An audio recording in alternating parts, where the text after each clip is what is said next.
The laugh was polite. The hit was surgical. Tom Cruise didn't just plug a movie on The Late Show, he pulled the eject handle on Meghan Markle's new podcast, live on Stephen Colbert's couch. Here's the moment. Colbert, grinning, tosses the grenade. Heard any interesting podcasts lately? Cruise leans in, that megawatt smile not moving an inch. I tried Meghan Markle's Confessions of a Female Founder. Had to eject faster than in Top Gun. The audience erupts. Colbert winces-laughs, and somewhere in Montecito, a PR team drops its coffee. That one-liner did more than trend. It named the thing listeners had been whispering since Meghan's big "I'm a media mogul now" relaunch. The show feels like branding in a ball gown. Glossy trailers, buzzy guests, empowerment rhetoric by the yard, and yet, somehow, not much heartbeat. In a format that rewards mess and honesty, Confessions came off as immaculate and airless, with Meghan's voice always at the center, even when the episode wasn't supposed to be about her. Cue the backlash loop. Culture critics and longtime podcasters called it overproduced and underreal. Not tabloids, people who live in audio. The complaint was simple. Where's the risk, the friction, the moment you forget a mic is on? The episode sounded like they'd been through 3 focus groups and a scented candle. That's why Cruise's jab hit so hard. It wasn't cruel, it was accurate to the vibe. And because it came from Tom Cruise, Hollywood's Teflon ace, it turned a grumble into a verdict. Within hours, the clip was everywhere. Memes, reaction videos, industry slacks. The phrase "had to eject" became shorthand for "I tried, I couldn't." How did we get here? Start with the stakes. Meghan needs this lane to work. Her Spotify era ended early. The partnership dissolved after archetypes failed to sustain momentum. Now Netflix has money on the table and an appetite for clean, audience-magnetic narratives. Confessions was supposed to be the proof of concept.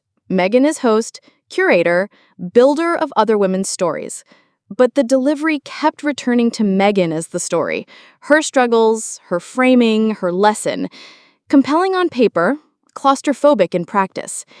And the silence around her didn't help. Meghan has heavy hitters in her contact list. Oprah, Tyler Perry, Ellen, Beyoncé's orbit. But nobody rushed to amplify the podcast after the Cruise clip detonated. That doesn't mean they're out. It means Hollywood is watching the numbers before it lends its name. This town applauds with one hand and checks chart metric with the other. Inside the streamer world, the reaction was clinical. Executives don't care about Twitter snark. They care about completion rates and week 2 falloff. Confessions spiked on launch. Name recognition always buys you a first listen. Then slid. The note you hear in glass-walled meetings sounds like this. Beautifully produced. Where's the spine? Translation, whose story is this? And why should a stranger care enough to come back next week? Meanwhile, Meghan, ever controlled with her narrative, kept the drawbridge up. No playful clapback, no self-aware wink on social, no candid, "okay, you got me on that one" moment. Just the immaculate marble silence that works for royalty and works against relatability. In podcasts, a crack in the veneer is currency. Her veneer stayed perfect. Let's be fair to the people here. Stephen Colbert did what great hosts do, set the table and let a guest cook. Tom Cruise did what great movie stars do, read the room and land a line. Meghan did what great brand builders do, protect the message. The problem is that podcasting punishes message over mess. Listeners can smell scripted catharsis. They crave the gasp, the laugh you don't mean to let out, the question that makes the host swallow before asking. Could Meghan turn this around? Absolutely. Not with a rebrand. Those are for logos, but with a recalibration. Put founders at the center. Ask the question that scares you both. Leave the awkward beat in. That second of silence is why people lean closer. Tell one story per episode. No monologues, no montage of moral lessons. Story, stakes, payoff.